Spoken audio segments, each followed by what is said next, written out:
大家好，我是菲菲老师。Welcome back to Mifi Chinese. Today we start lesson 3 of HSK 2.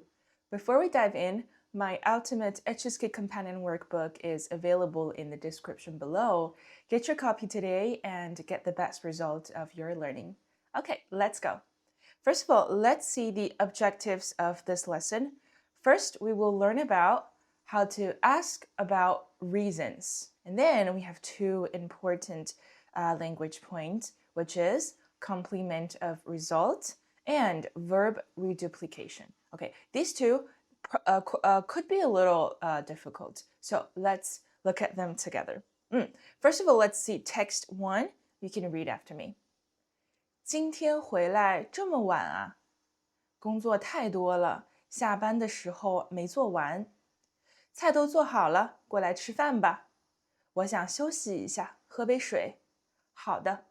Okay, as usual, I have two questions for you. First one, 刘明为什么回来晚了？ A.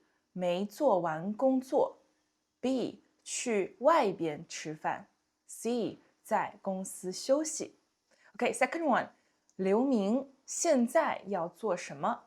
A. 吃饭 B. 喝水 C. 工作 Okay, let's hear the text again and you can make your choices. 今天回来这么晚啊？工作太多了，下班的时候没做完。菜都做好了，过来吃饭吧。我想休息一下，喝杯水。好的。Okay, so first one, let's see. 为什么 right? 刘明为什么回来晚了？ Why did he come back late? 回来 come back. Why did he come back 晚 late? Right? Okay, so option A, 没做完工作. Okay, so this is actually the answer. You can see the original sentence here. 工作太多了, so there's too much work. 下班的时候没做完. So he didn't finish his work while he was 下班. We learned this before, right? 下班, get off work. What about go to work? Do you still remember how to say go to work? 上班, right? 上班. 上 and 下, a pair of opposite words. Okay, so let's see. Option B, 去外边吃饭. Right? We didn't mention this. And then 在公司休息. He took a rest at the company. Right? Not this one. Okay, so we choose A. And then second one, 刘明现在要做什么？现在 what is he going to do now? Right? Okay, so even if we see 吃饭, option A, 吃饭 in the original text, right? It says 过来吃饭吧. But what he actually is going to do now is 我想休息一下，喝杯水. I want to take a rest and drink a glass of water. All right, okay, so A, option A, it's not. And then option B is the right answer, right? He wants to drink water. So C, 工作, to work. No, he's off work now. So we choose A and B. Did you get it right? Okay, very good. Let's see the vocabulary of text 1. You can read after me. 回来这么晚Okay, let's see. First one, 回来 Even if the pinyin is 回来, right? 回来, but sometimes in spoken language, in daily conversations, we would say 回来 So the second 来 could be neutral tone, right? 回来 Right, for example, 我明天回来 How do we translate this? 明天 tomorrow, right? 我明天回来 I come back tomorrow. Right? Okay, so because we said we put all of the, for example, time, place, with someone, all of these parts before verbs in Chinese. So 我明天回来 the verb always at the back. Okay, 我晚上不回来吃饭 So 不 the negative word for verbs, right? So I don't come back to eat tonight, right? Okay, very good. 回来. The next one, 这么. This is a word that means so. But how do we use it in like real sentences? 这么 plus an adjective. For example, 今天这么热，这么热. So today is so hot. Right? So we put 这么 plus an adjective. 热 is the adjective, which means hot. Right? So 今天这么热. Today is so hot. 这里人这么多，这么多. So here there are so many people, right? 这么多，多 many, a lot. So 这么多 so many people, right? Okay, so about 这 we actually learned quite a few words, right? So we've done, for example, 这个, right? 这个, which means this, right? This. How about 这里, 这里, which means here, right? Here. And we also learned, for example, 这些, 这些. So 些 is just 这个, and then we make it into a plural form, also a group of things. So 这些, these, right? These. All right, okay, very good. So we have quite a few words with 这. Right now, we learned the new one. 这么, which means so, right? You put it in front of an adjective, means so. Okay, very good. Next word, 晚, 晚. Okay, so on itself, it's actually also a verb. It means to end, to complete. But normally we can put it after another verb to mean that you have done that verb, right? For example, 我学完了. So let's see. 学 and 完, these are actually two verbs together, right? So 学完, so 学 is what? 学, to study, to learn, right? And then 完 and complete. So 我学完了, it actually means I have finished, I have completed learning. Right? 我学完了，可以去运动了. I can go to do some sports. 我们看完电影了. We have finished, we have completed watching the movie, right? Okay, so this is 完. Okay, so let's take a step further. Let's talk about this structure. You might be a little like not so familiar with this kind of structure because it is unique in Chinese. At least it doesn't exist in English. So let's see the definition of the language point first. The name is complement of result.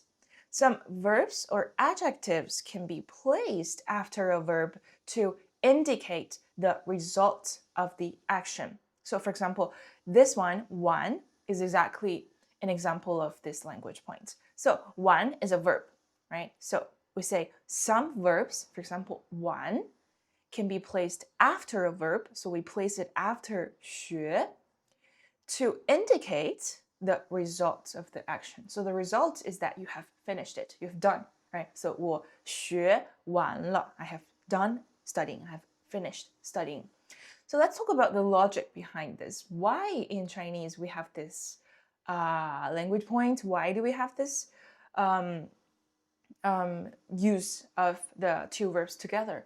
That's because I believe you have noticed, right? In Chinese, the verbs, they don't have tense. For example, in English, you can say, I do, and then you can say, I did, and then you say, I've done something, right? So from the verb itself, you will know what is the status of this verb. You did it before, you did it now, or you have done it.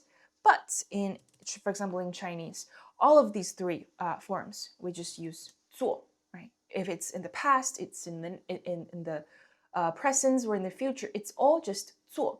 So we will need to add something at the back to indicate how is the result of this action. How did this action like go? For example, 菜都做好了. 菜 dishes 都 all of them 做好了. 做好了. So it means that all of the dishes are done. All of the dishes are finished. Like I've finished cook all of them. All right, they've done well. So 菜都做好了. For example, in we see this, let's come back to the text, right? 菜都做好了. The wife says, 菜都做好了. All of the dishes are done. I've cooked them all. Now you can come to eat, right? If we don't have the 好, if we say 菜都做了, right? You're just saying that, okay, this action has been completed, but we don't know how this is done. But if you say 做好了, you mean that this thing has been well done, right? It's done in a good way, right? So let's see more examples. For example, 我吃完饭了. 完, we just learned, right? 完 and complete. So if you don't have 完, 我吃饭了. This is actually a complete other meaning. 我吃饭了. We learned it before, right? When you say 了, you mean that it's the change of status, right? So 我吃饭了. So before I was not eating, but now I will start to eat. So the status of not eating is changing now. So you could use this to, for example, you tell people, I'm going to eat now, 我吃饭了. So if you add 我吃完饭了, you're actually telling people the result of this action, which you have completed it, right? You have done the action of eating. So 我吃完饭了, I have finished eating. Okay, last example. 小雪, 小雪 is the name of a person. 雪 means snow, right? So 小雪, small snow or little snow. It's a very common girl's name. 小雪 also could be boys. So 小雪今天来晚了. 来 come, right? 来. So if we don't have 晚, we just say 小雪今天来了. You're simply saying that 小雪 today she came, maybe to the school, to work, so she came today.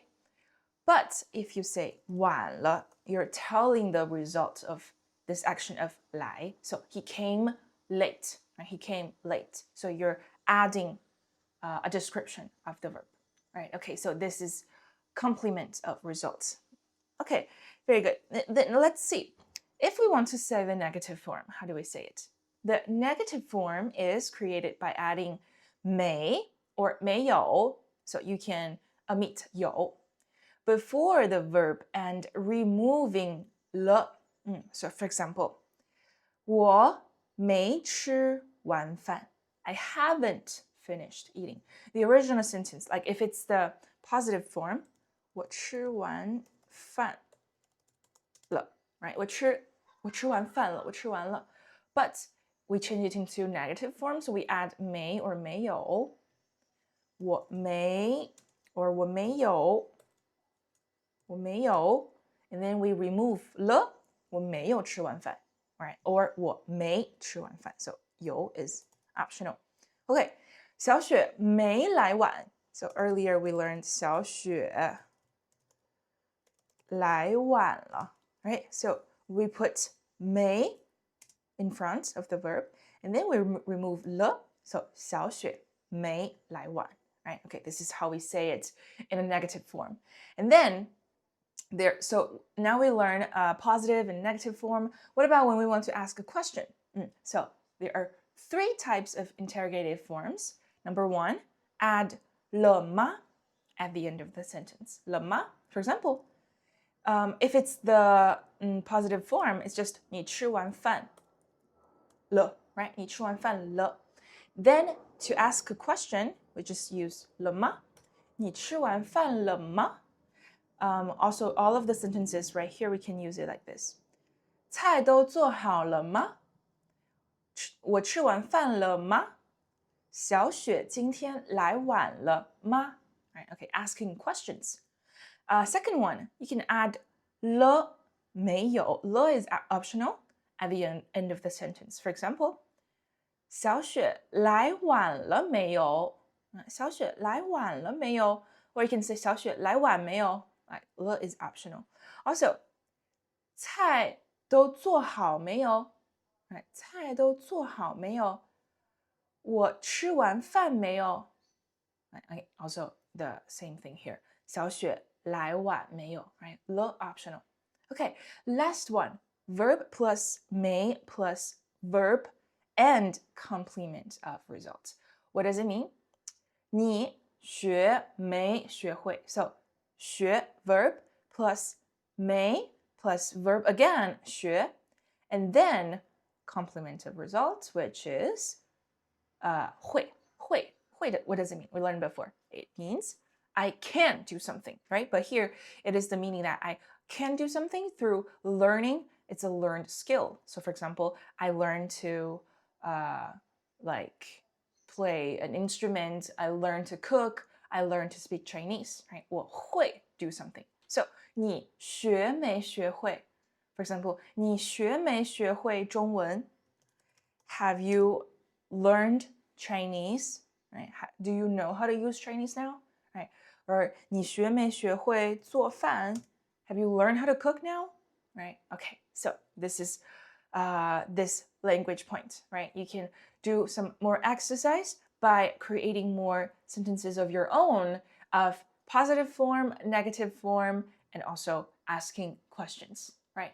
Okay, if you have more questions about this language point, you can send a comment, like put a comment in the below section, right? I will be answering them. Okay, let's see the next text. Again, you can read after me. Okay, let's go.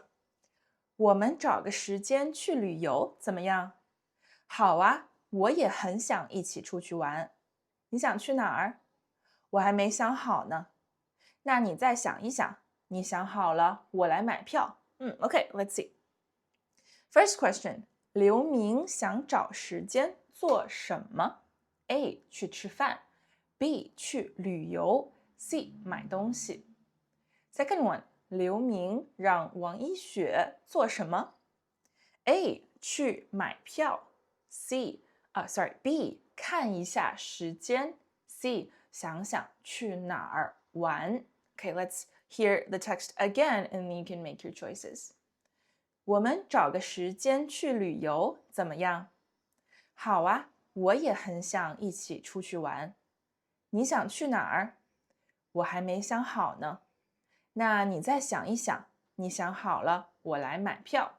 Okay, let's see. The first one.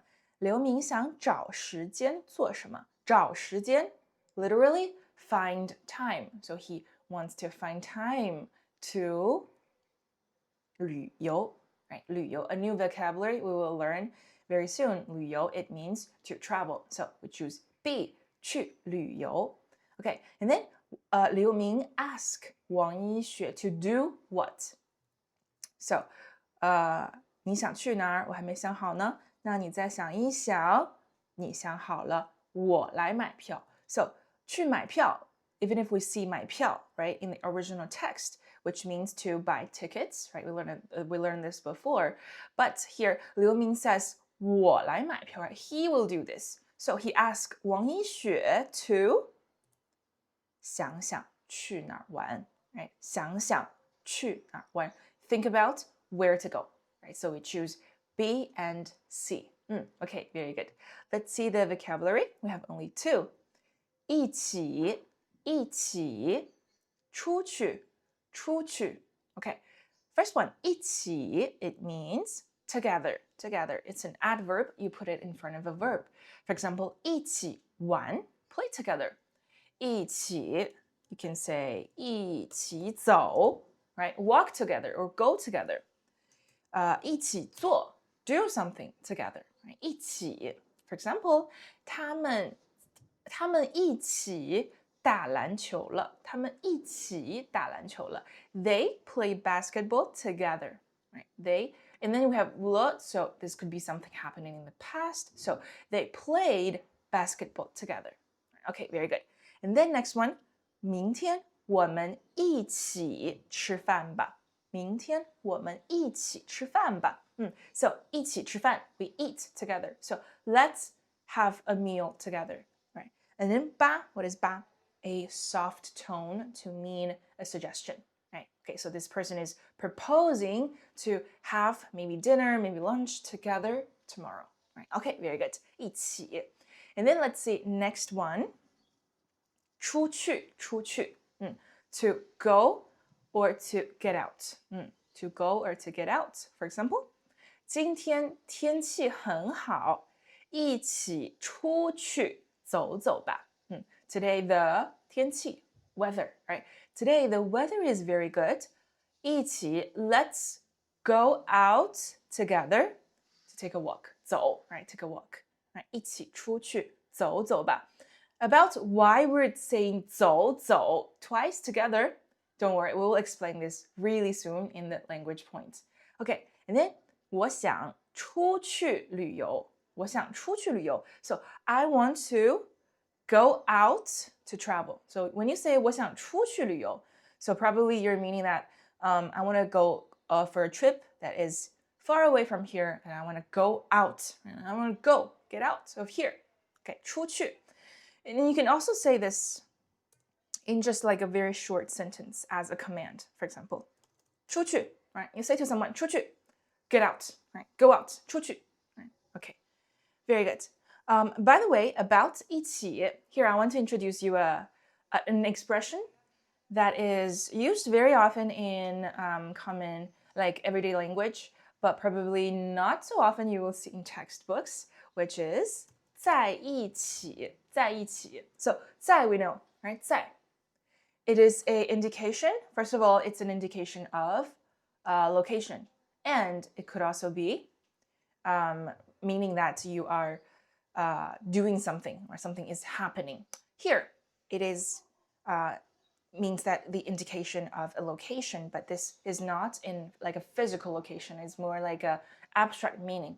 一起 together, right? So you mean that some people, someone, for example, you can say someone 和 someone, right? You can say, for example, let's create two names. 小雪和小明, right? Two person, 小雪和小明在一起, 在一起. And normally we will add 了, 在一起了 to mean that it is a change of status. So what does this mean?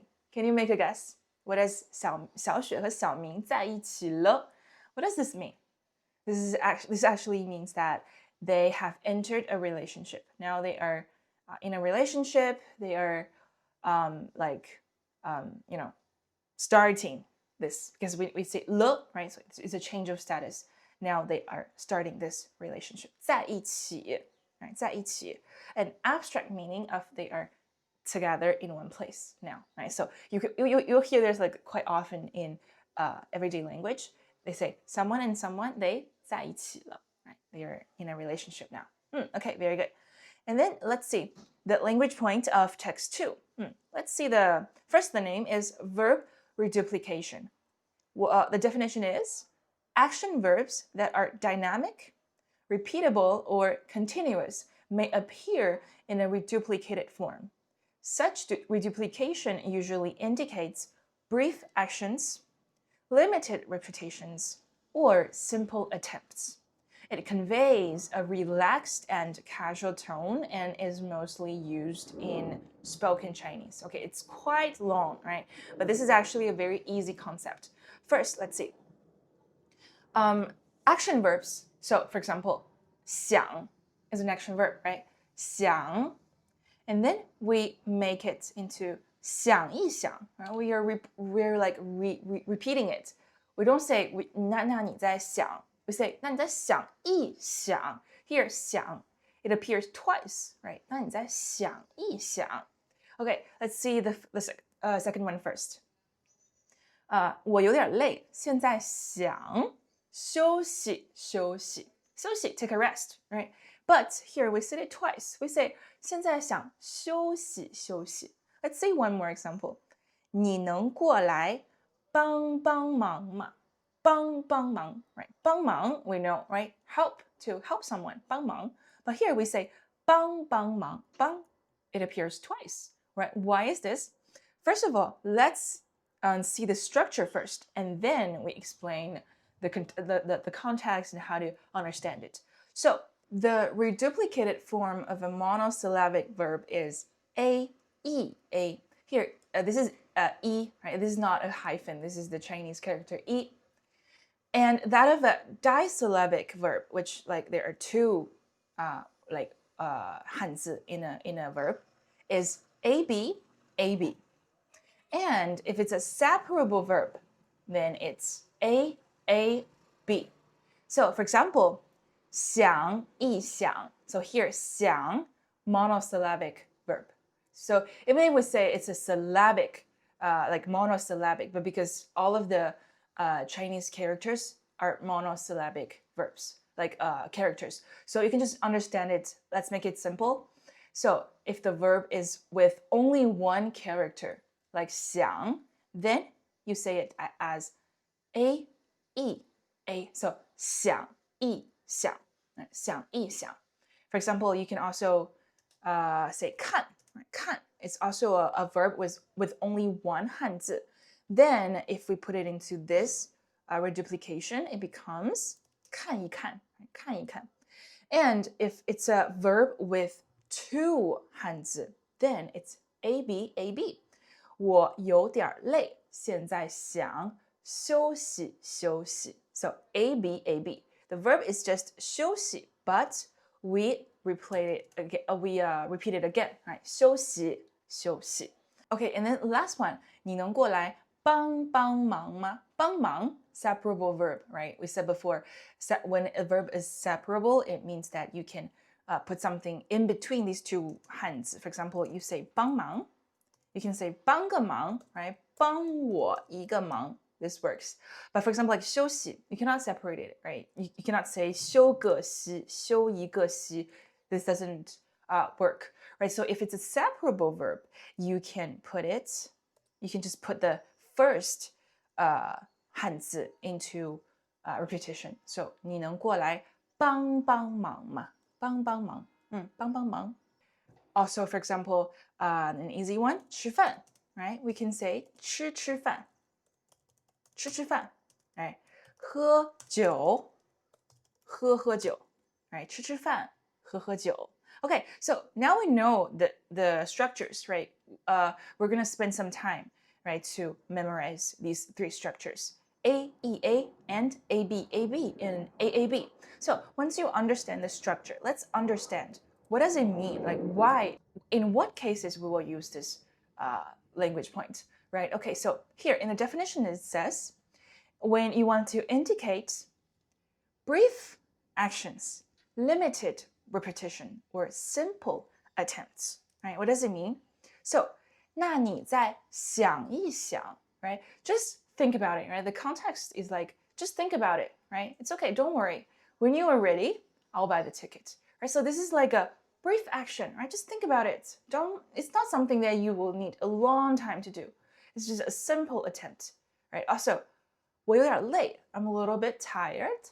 I want to 休息休息. So it's a brief action. I'm just going to take a short break. I'm just going to rest a little bit. I'm not going to do this for a long time. So a brief action, right? Also, 你能过来帮帮忙吗? This is going to be a small favor, a little help, right? A simple attempt. So you can just say 你能过来帮帮忙吗? For example, if you drop something on the floor and then you want someone to help you pick it up, you can say 你能帮帮我吗? 你能帮帮忙吗? Right, so we have to pay attention here since it is a brief action, right? So when you really want to ask someone to help you, to do you a favor, and when this is something serious, you will say, for example, 我想请你帮个忙. Right? 我想请你帮个忙. If you really want to ask for a favor, but you say, 你能帮帮忙吗? 帮帮我. So the person hearing this, they expect this to be a simple thing, right? It's an easy task, right? So pay attention to the scenarios when you use this, right? Verb reduplication, right? Okay. For example, also the example here, 吃饭, 喝酒, right? We will hear this in everyday conversation. 今天来我家吧，我们吃饭，喝酒. Right? This is a very casual but very authentic sentence. 今天来我家吧. So today come to my house. 我们 let's have something to eat and let's drink some like maybe wine, right? So I'm telling you this is a very casual meetup.